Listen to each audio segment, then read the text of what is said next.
Hello, Sunshine. I'm Alexi Lalas, and welcome to the State of the Union podcast, where we look at the beautiful game on and off the field through the lens of red, white, and blue colored glasses. This episode, we have a special episode. We have a wonderful interview.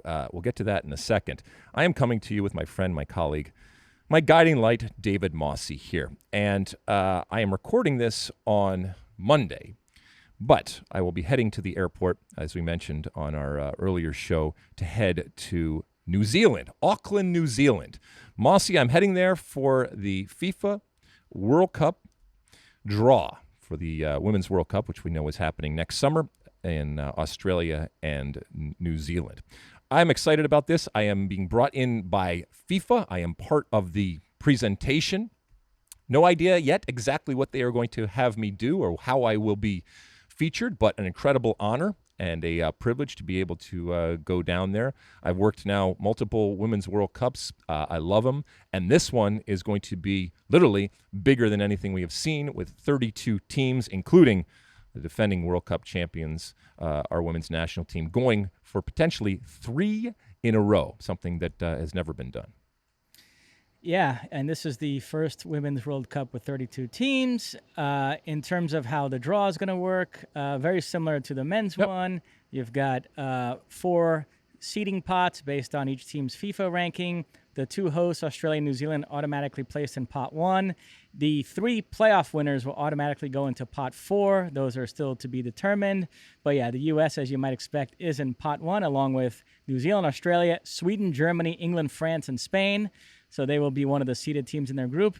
And yeah, we've talked about it. I mean, the U.S., they've won the last 2 World Cups, but it's going to be a real challenge to three-peat because these European nations are coming on strong. The Englands, the Germanys, the Swedens, the Netherlands are all going to be very tough. So we'll see how the draw shakes out, how the groups are drawn, and then we'll go from there. Well, I hopefully will have plenty of stories to tell you and our listeners when I get back from this amazing trip. I'll be gone for about a week, as I mentioned before. It's a very long trip. I leave on Monday. I get there on Wednesday, but I couldn't be happier and more excited to be able to do it. As we also mentioned, this is a very special podcast because I sat down a little earlier with Adam Elder. Now, he is a writer, and he wrote a book that is near and dear to my heart. Back in 1990, and you'll hear us discuss this, I was just a 19-year-old, 20-year-old, turning 20-year-old kid bumming around Europe and watching our U.S. men's national team play in Italy in the World Cup, and doing a lot of other things besides watching soccer. But anyway, Adam Elder wrote New Kids in the World Cup, the totally late 80s, early 90s tale of the team that changed American soccer forever. It's a very long title, but it's an interesting conversation about something that I think our listeners will enjoy. There is an incredible history that we talk about. And so, without further ado, my conversation with Adam. Hello, Sunshine. I'm Alexi Lalas, and welcome to a special edition of the State of the Union podcast. You know, a lot of times on the State of the Union, we talk about the history when it comes to American soccer. And, you know, sometimes we apologize for what we aren't. But the reality is that we have a pretty amazing and robust history. Now, sometimes it takes you a little while to find it, but if you do take the time and sometimes the work to discover it and unearth it, it, like I said, is incredibly fascinating both on and off the field. And that's why I wanted to talk to Adam Elder. Adam Elder is joining us today on the State of the Union podcast here, and he is the author of an upcoming book called New Kids in the World Cup, the totally late 80s and early 90s tale of the team that changed American soccer forever. It drops on November 1st from University of Nebraska Press. Adam Elder is an award-winning journalist and editor in San Diego. His writings, you've seen it in the New York Times and Wired and Esquire and the Wall Street Journal, and it goes on and on and on. The man knows what he is doing. But he decided to focus in on the 1990 World Cup. So first off, Adam, welcome to the show. And right off the bat, there's so much now that is available to look into and dive into when it comes to American soccer. And a lot of it is interesting. A lot of it is more recent. 1990.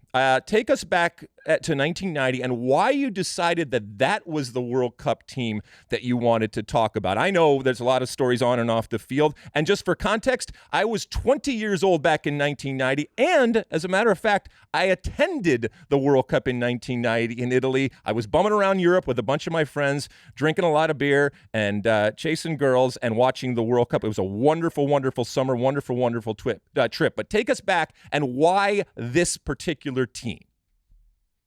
That sounds amazing, being at the World Cup. First of all, thank you so much for having me.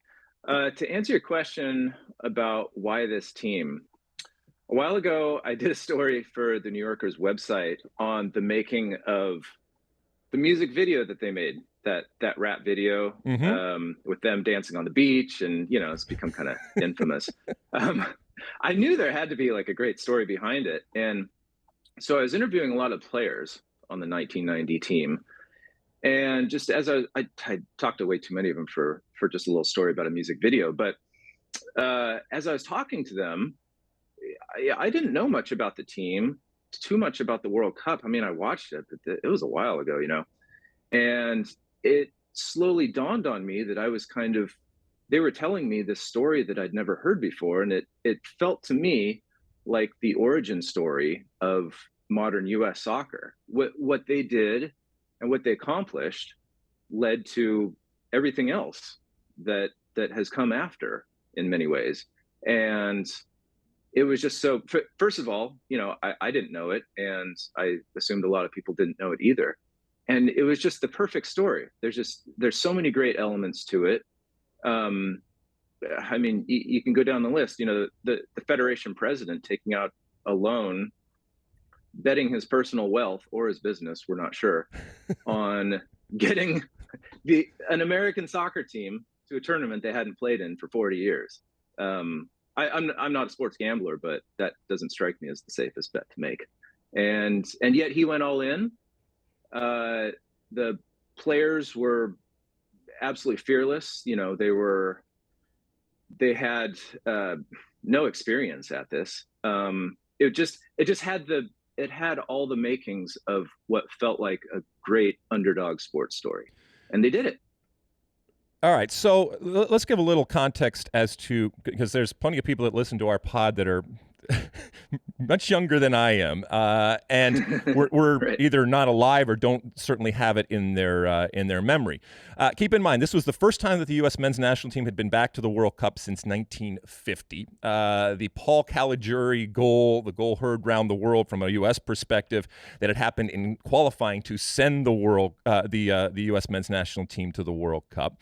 It was grouped in. Keep in mind, this was in Italy. It was in Group A with the hosts, Italy, Czechoslovakia, and Austria. As I mentioned, I was at that Austria game. They lost all three games. They were a team comprised of largely inexperienced, young, often collegiate types of players, a very different group and dynamic than exists today, and certainly the pathways and the experience that they had was very, very different. When you started to talk to these players and get these stories both on and off the field, the dynamic that did emerge from them, because I was part of a very different dynamic 4 years later in 1994. What was the 1990 team like in terms of those personalities and the interviews that you did with these players? The 1990 team was interesting because, they were just sort of testing the waters in Europe. Paul Caligiuri was in Germany. Christopher Sullivan was in Sweden and Hungary. Peter Vermees was just going to Hungary. Hugo Perez was over in Europe. And a few of them were getting tryouts. Tab was trying out, and Tab Ramos was trying out in Spain. Bruce Murray had a tryout in Switzerland. But, Europe was the goal, and they just had very little else at the time. I mean, most of them were fresh out of college. A couple of them were playing in the ethnic leagues. A couple of them were playing indoor soccer. I mean, this is no way to prepare for a World Cup, And what I found talking to them what's so interesting, especially during World Cup qualifiers, is they had their backs against the wall. Failure was totally not an option because, I mean, the future of soccer in a way was, if you ask them, very much in question if they didn't make the World Cup.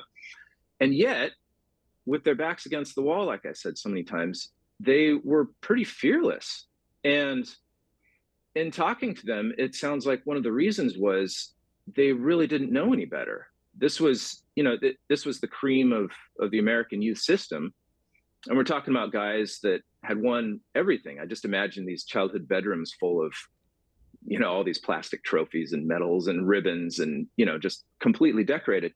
And so Brian Bliss was telling me, in fact, that like losing wasn't even a frame of reference for these guys. They'd won everything. And so it was, in a sense, their naivete that carried them through. And then another thing too is that, and I find this interesting when it comes to, possibly comparing this team with the current team, but any big team, and you've obviously been a part of it. I sense that your 94 and 98 teams were, full of alphas, but this 90 team was full of a bunch of big personalities, but they all had chips on their shoulders, huge chips on their shoulders.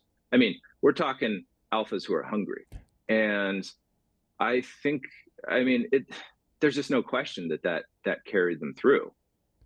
And, this group of players, and you mentioned some of them, and the list goes on and includes, Casey Keller and a very young Chris Henderson at the time, Tony Meola. All of these guys, for the most part, the vast majority of them are still involved in the game and still actually having an impact off the field in so many different ways. Obviously, a lot of them coaching. Many of them have gone on to do broadcasts. Many of them are in front offices out there. And so they still have an effect. And therefore, they kind of had a very unique perspective having come through all of that. When you were writing this book, and one of the things I love about the way that you have laid out this book is that you include music in it. And you mentioned, the video and everything like that, but you also have kind of a companion piece, and you have music that goes with each chapter and each kind of story out there. Why did you decide to include music as part of, literally, I guess, the soundtrack and the backdrop to this incredible framing of this story? Well, you said it right there. I thought it'd make a useful, I'll back up a little bit. When I was first doing research for this book, I was trying to figure out, trying to recall what was going on in America at that time. And I was in around 5th grade myself when all this was happening, which is to say I was watching MTV constantly. I was going to the movies. I was just, I was at that age where you're just absorbing tons and tons of pop culture. And so I was realizing that all these great songs, movies, etc., were happening right in this era. And I thought it'd make a really cool framing device, because one of the main subtexts of this book, and this team's story, let's say, is their struggle for any recognition at all. In an atmosphere, American soccer in the late 80s, Americans were just hell bent on either hating soccer or ignoring soccer. And they worked so hard to get any recognition whatsoever that I thought it would make this great framing device, so that people who, even if they weren't aware of the team at the time and what they went through, they can at least connect it to, songs, movies, etc., that spark memories and spark emotions. And then another thing too is, in the story, American popular culture was just totally on the ascent at the time, just as America was, sort of as the Cold War was ending. And so you see in their travels and whatnot that pop culture sort of follows them, but also completely overshadows them at times.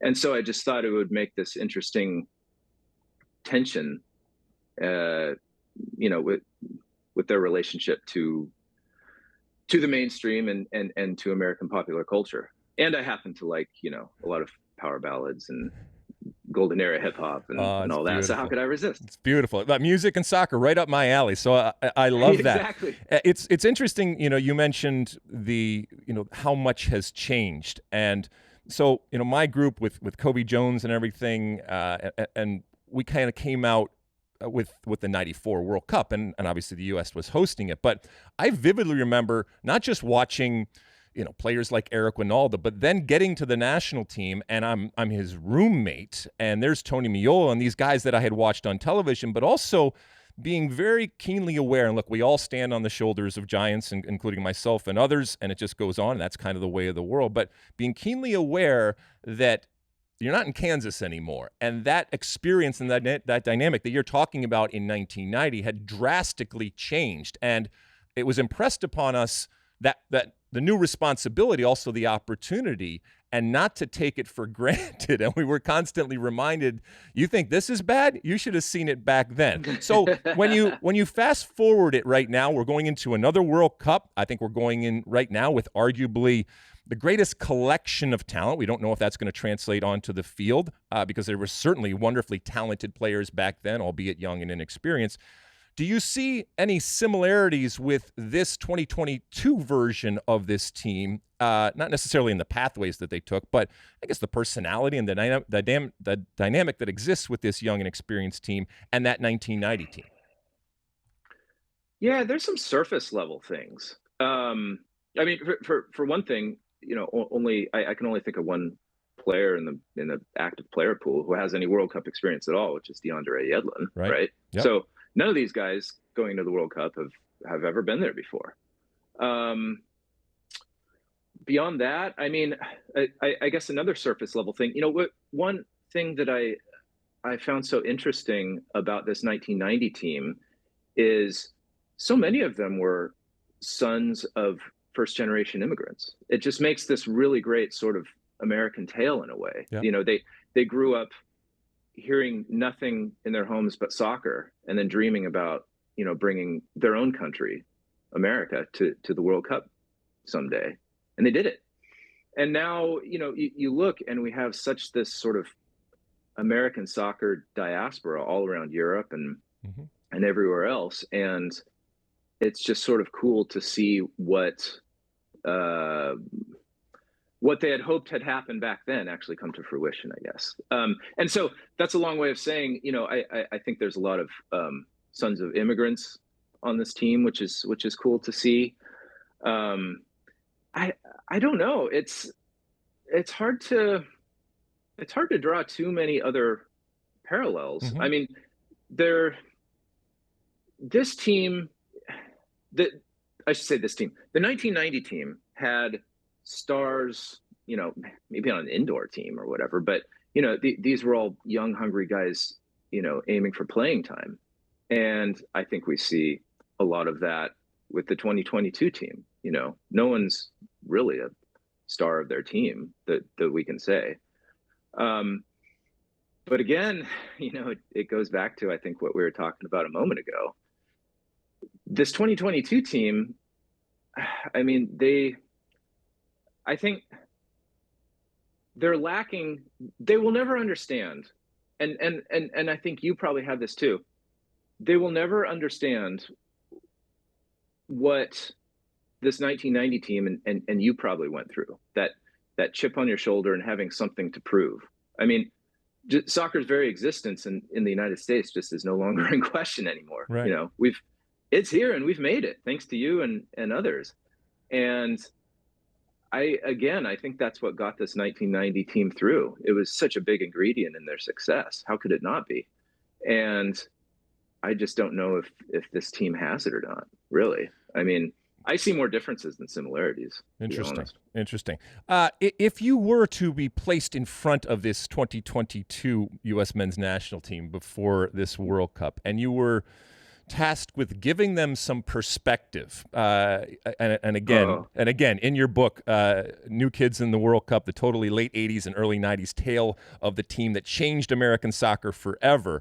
If you were tasked with giving them some specific examples that, kind of landed and gave them some perspective as to the opportunity that they have and, the wonderful wealth of resources that they have relative to, it seems long ago, it's really not that long ago. What are some of the examples that you would cite? And I don't want you to give away the whole book, but just some examples.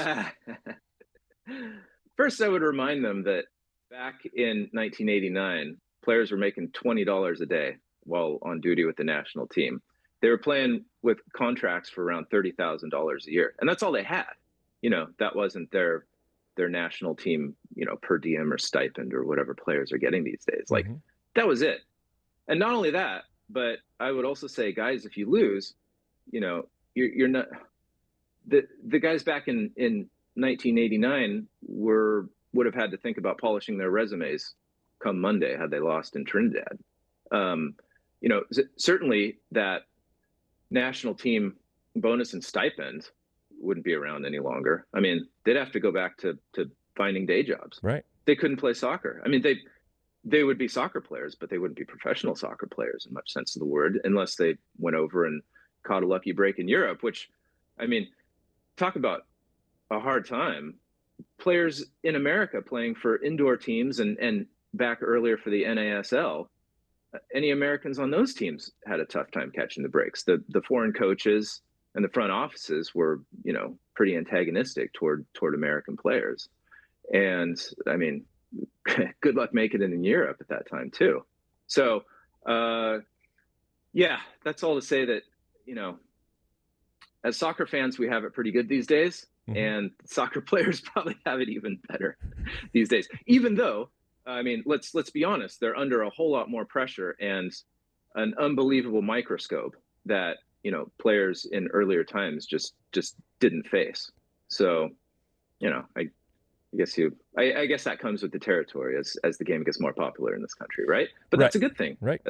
It is absolutely a good thing. And as the saying goes, you've come a long way, baby. And we certainly have. And, oftentimes, Adam, I'll talk about, and I try not to be too grumpy old man and get off my lawn and remember the good old days, because let's be honest, it wasn't the good old days. I remain incredibly proud that, like you said, this generation that will take the field in November and December, they occupy a completely different world and life relative to soccer than we ever did. And it's because of all of that work. And I don't even necessarily care whether they have perspective or even know. I mean, that to me is progress. That they grow up in a world and have all of these different pathways and resources is because of everything that came before, and they don't have to have an understanding. I don't want them to have to have an understanding, to be quite honest. Having said that, for those that are listening and those that are watching right now, this is a wonderful way to understand some of the history that goes, that is part of our game. And as I said, each and every time,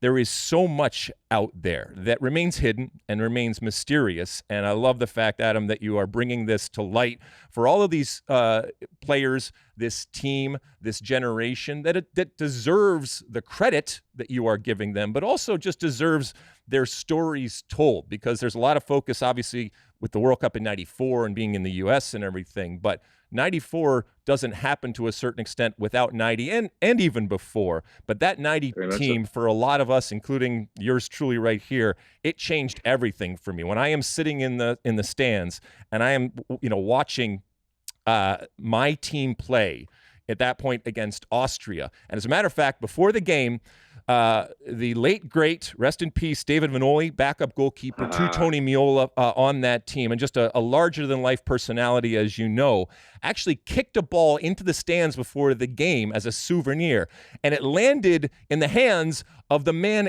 directly in front of me. And it was the closest that I had ever gotten to touching a World Cup ball, because at that point, I didn't know 4 years later I would actually be running around with many of those players on the field. So this is, as I said, near and dear to my heart, the music, the soccer, and the telling of this incredible story of the 1990 World Cup. Again, author Adam Elder, the author, as I said, of New Kids in the World Cup, the totally late 80s and early 90s tale of a team that changed American soccer forever. It drops on November 1st, University of Nebraska Press. Adam, anything to say to your adoring public out there before we let you go? I would just say I would definitely back you up on what you just said. It's really hard. It's easy to overestimate how difficult it is to do anything for the first time. I mean, when you're figuring everything out from scratch. Yep. That's really hard to do. And secondly, you mentioned David Vinoli, perfect example. There's a lot of these players that that was their only World Cup. They never got another chance at it. And these are great guys and very memorable personalities, and they had a wonderful story. Other than that, I would say I'm going on a West Coast tour in November. So if you like the book and want to come out and have a party afterwards, check me out. Check out the website, newkidsintheworldcup.com, and say hi to me on Twitter. Soccer, music, party. It's beautiful. Adam, thank you so much for coming on the State of the Union. Thank you, everybody, for tuning into this special episode. Again, one more time, New Kids in the World Cup, the totally late 80s and early 90s tale of a team that changed American soccer forever, from my good friend Adam Elder. We will talk to you again, and until next time, size the day. You like that clip? Well, my State of the Union podcast drops every week. Subscribe now on Apple Podcasts, Spotify, or wherever you get your podcasts.